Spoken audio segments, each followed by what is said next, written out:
Hello, fellow traders. 'Tis I, TheRumpledOne. It is Sunday, October the 7th, the year 2018. Let's talk trading.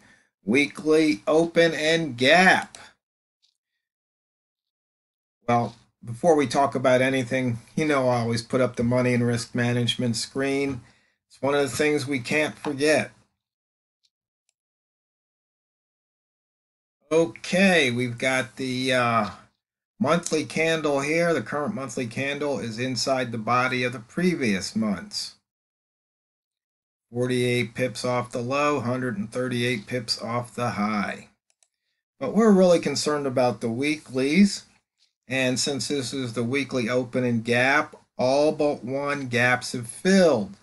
So I hope some of you traders out there took advantage of this. We try to do this every week.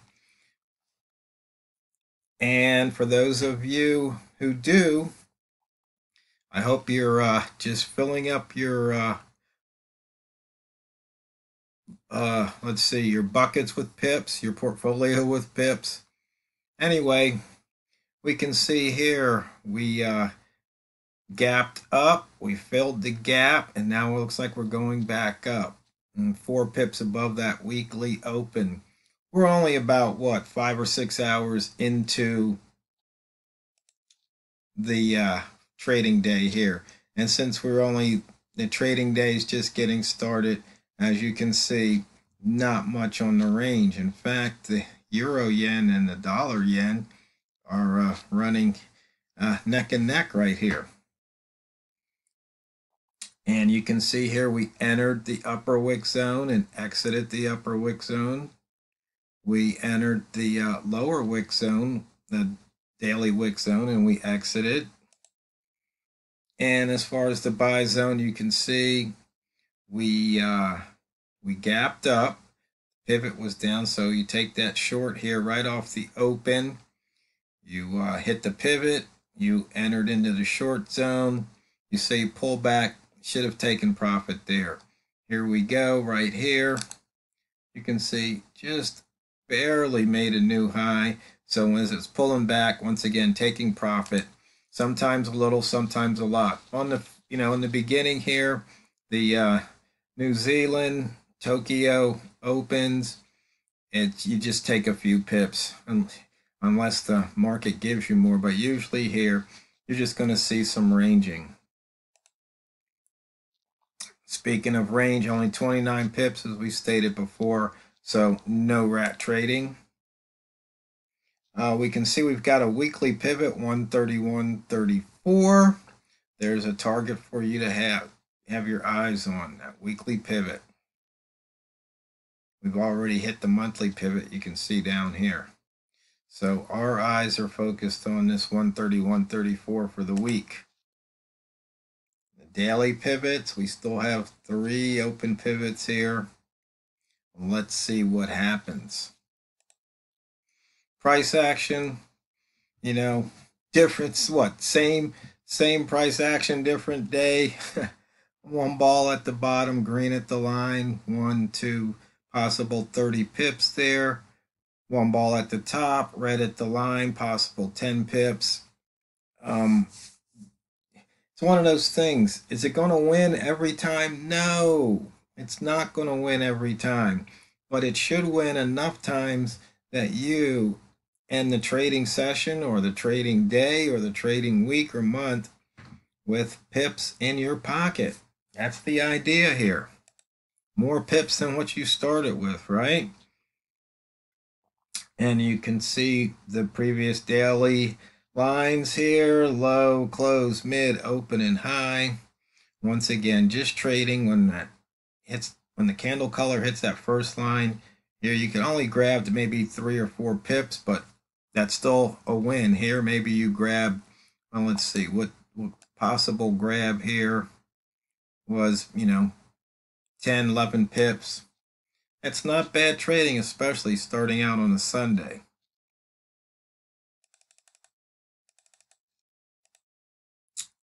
The wick zone, in and out, once again, just like clockwork. You can see though, we've got, pretty good sized wicks here, considering Friday was NFP day. And on the holo, it started up. You see we have a highest open here. It came down, dipped into the holo zone, came back out. Once again, you can take those trades. You know where to put your stop loss. And there's nothing you can do. Just put the trade on, see if it hits your stop or if it gives you an opportunity to take profit. Inventory reduction bar, you can see here we had a long trigger go off once, twice. There was another long trigger put in there.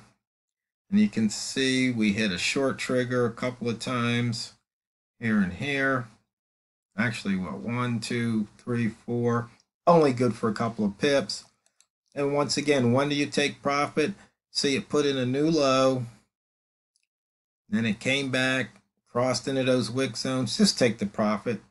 Okay, it's only 2, 3, 4 pips, but it's better than taking a loss.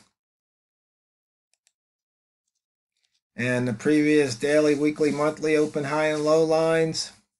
Once again, depending, maybe you just want to trade one or the other from a previous chart, or maybe you want to trade all of those lines. I like to trade them all because there's usually a lot of action around those lines. So you can see here, you scrunch down the chart, there you got your monthly, weekly, there's the daily, monthly, monthly. So just knowing when price is coming around those lines and just trading accordingly.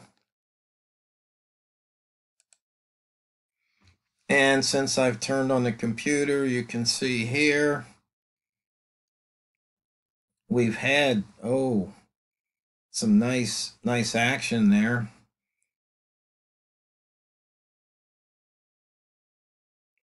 Actually, it's only a couple of pips, really. I mean, you got a 12 here and a 9 there. But you can see you got a clear break to the upside.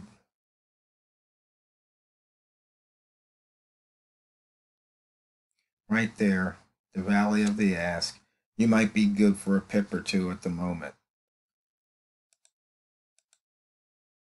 And looking at the Einstein line, you can see we haven't even, since I turned it on, we haven't even, well, I guess if you wanted to take there, but price hasn't quite reached there yet. Sometimes you want to take it when the ask reaches. Sometimes you might take it when the bid. That's up to you. And you can see here, it looks like the bid wants to hit it. So there's a Larry live trade as opposed to Harry hindsight trade, right? I'm trying to remember. I don't remember if there was really any questions over the weekend. I don't remember receiving any, but feel free to post your questions, or I prefer questions being posted so that way more people can see them, because if you use email, or if you use private message on a forum, then that's just between you and me, and nobody else gets the benefit of the Q&A. So try to post your questions out on YouTube or on the Facebook so people can see them, or in one of the public forums that where I like to post. Actually, I've just been posting videos. I just think videos are better because you can see the movement on the chart. You can see my setups. I get to explain things better, I believe, talking than writing. And a lot of it's repetitive, and it's like writing. It's like, don't really want to write the same thing, but good trading is repetitive. It really is.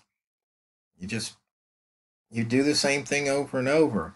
In fact, that was one thing that I wanted to touch on. Maybe I'll just talk about it a little right now, and maybe expand on it in a video this week. But when you trade, when you put a trade on and you're going through the trade, are you just focused on making a profit with that one particular trade? Or are you more focused on making sure your entry was timed as best you could, and that your exit was timed, and that you placed your stop loss in the proper position? You didn't rush the trade. Your timing was just impeccable. You used the right position size for the stop. You just do all those little details. Did you do them properly? Or you just focus on whether or not the trade was a win or loss. I mean, you have to remember a monkey could click buy right now or sell right now and make a profit, but the monkey didn't do any of the work. Monkey doesn't know about the stop loss. So that's what I want you traders to think about. Are you more focused on just winning that trade, or are you focused on executing all the details that go into that trade, that system, that method that you're using? It's an important distinction. It really is. It's kind of like almost anything you do, many things you really can't guarantee the result. Anything can happen. Some things more than others. You have confidence. And so that's what you really have to focus on is, are you doing all the little things right? Because if you do, then if the system has positive expectancy, then you're going to win. Wow, a lot of buying going on right here. A lot. Over 400 ticks of buying. I don't think I've seen that in a long time.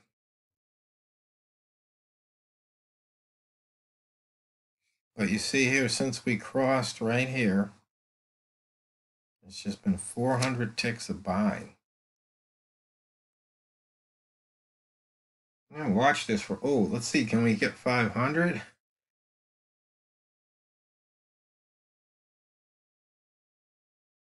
That just gave me an idea. Maybe I should start dumping those values out to the disk in a file and keeping records. Be interesting to know. Oh, there we go. 500 ticks of buying.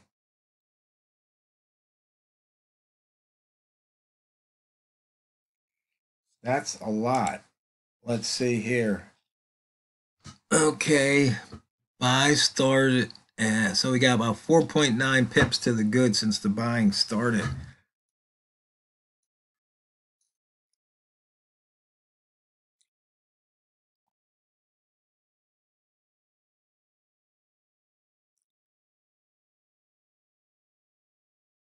So you can see here that was the valley of the ask, and then once the bid got over there, you see that doesn't move until the ask drops below the peak of the bid.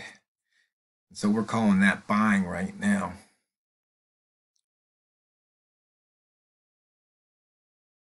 So if this drops below here, and since this is above, we're in a wait state. Okay, here we go. 630 buys. And I can pop up the F9 chart too. Oh, now we just got to sell. Okay, so there you go.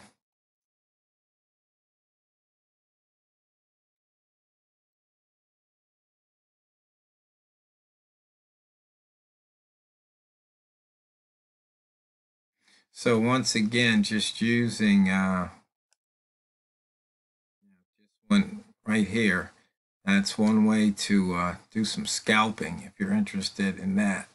But anyway, that's it. We can see that the all but one gap is filled.